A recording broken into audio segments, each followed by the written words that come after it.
I want to get to our second story out front, which is whether this is a plan that actually is going to go anywhere. Democratic Senator Heidi Heitkamp of North Dakota is part of a group of about a dozen moderate bipartisan senators who laid the groundwork for this deal out. Leaders Reid and McConnell are working on right now. Senator, good to have you with us and really appreciate your taking the time. So what more can you tell us about what's in the current deal? Because obviously there's lots of details, but these dates seem to be the fundamental pieces of data that we have. Debt ceiling through February 15th, budget deal by the middle of December, and the government stays open until January 15th. What else can you tell us? Well, I think when you look at the whole package, it's not yet resolved. I think there's still a lot of wordsmithing going on, a lot of details. The devil's always in the details. But I think overall the parameters are doing three important things. Number one, they're opening up government.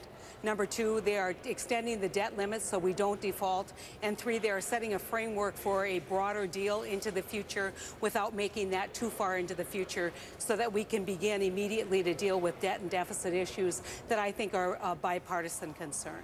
So how close to done is this deal? Obviously, say you get this through the Senate, right? Okay, that's great. Then you'd have to go through the House, and obviously the House did something that wouldn't go through the Senate. I mean, you know, I'm nervous to say there's a deal because they've fallen apart time and time again.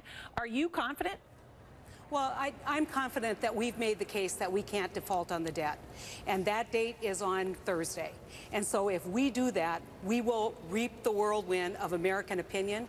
That problem will result in one of our witnesses during the banking committee said it would increase the mortgage interest rate 1%.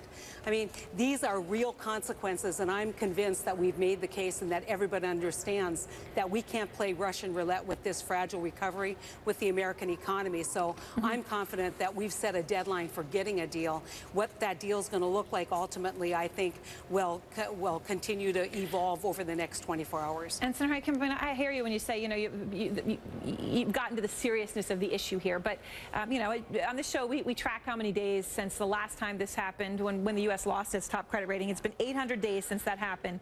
And now, you know, obviously the reporting tonight is this deal would extend the debt ceiling until February 15th. You know, when I talk to senior CEOs in the world of finance, and I talked to some today, they still see this as a joke. I mean, Congress has had, I think, 13 times since then to do a deal, and there's never been a deal. Super committee, 18 months. It gets to the final night, and then there's this terrible sequester that happens. So I'm just confused as to why we should be celebrating delaying this another couple months. Well, one of the things that I've been adamant about is the longest we can possibly get is the best. But I think we have to at some point understand that for a lot of members, especially some really good folks on the other side who say we're willing to do this deal, but we can't extend this out too far because we want to have that tough conversation.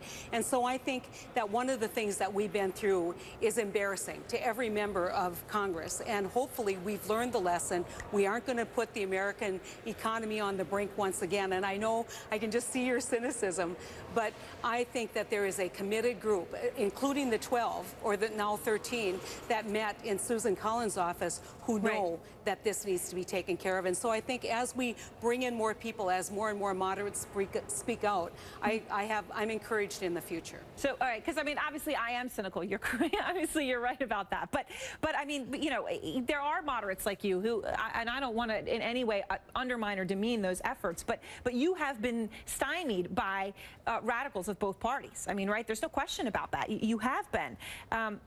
Do you really think you can get this done? I mean, this is a big deal. This is a big deal with cutting entitlements, dealing with taxes. That's what it's going to take.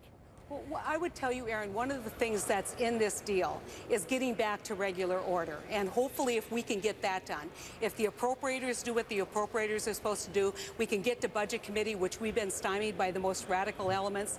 We can get back to a process that actually works again. We've tried super committees, we've tried Bowles-Simpson, we've tried all these extra committees. It hasn't worked. And so that's another process piece that I think would argue that we're headed in the right direction by actually working within the framework of the United States Congress to resolve these conflicts. All right, Senator Heitkamp, thank you very much. Appreciate your taking the time.